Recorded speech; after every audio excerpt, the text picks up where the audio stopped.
Sorry I kept you waiting forever and a day.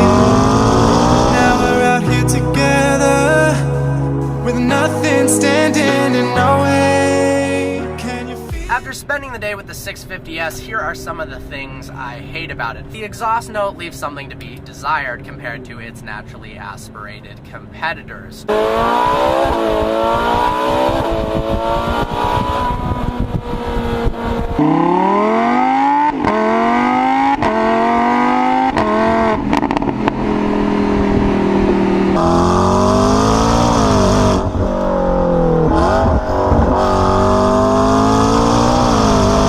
Turbos affect the induction noise as well as the exhaust note. The impellers in the turbos cause the noise in the induction and the exhaust to be a little bit muted and softer. It also causes it to be more sinusoidal in nature, which causes this more smooth exhaust note instead of the more aggressive or piercing in terms of the Lamborghini V10 or the 458's V8. Now, with an aftermarket exhaust, they fixed the loudness issue, but it's not as good, in my opinion, as either of the Italian rivals.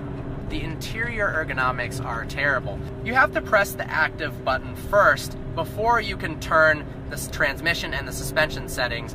Otherwise, they won't do anything. If active isn't pressed, then manual mode does nothing. Turning these knobs is just a waste of time. They could have eliminated the active button and everything would work right off the bat. It also takes too many twists and turns of knobs and clicks to get anything done. To activate the front lift, it should just be a simple button. Sometimes you need to do that very quickly to get over something in the middle of the road. Instead, you have to push the stock away from you, push to the left, push towards you to select vehicle lift, you push up to raise it up, but it's just too complex. They should have made a lot of things simpler. Another complaint a lot of Mclaren owners have is the iris system crashing, just performing poorly in general.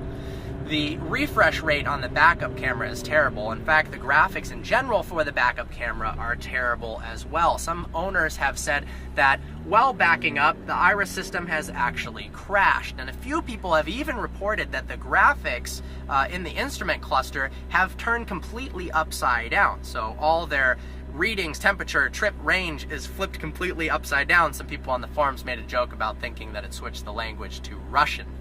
That's just the way it was. The rear end of the 650S looks exactly like the 12C, apart from a few nuances, and to me that's not a compliment. I don't like the way it looks. I'm not a fan of the horizontal slats, and for a car that's supposed to be completely new from the 12C, it would have been nice. I love the refreshed frontal styling. It'd be cool if they did something with the back. I know they're capable of designing a gorgeous car in the rear. Look at the P1, for instance, and I actually quite like the rear of the new 570S. Not a fan of the rear styling on the 650S.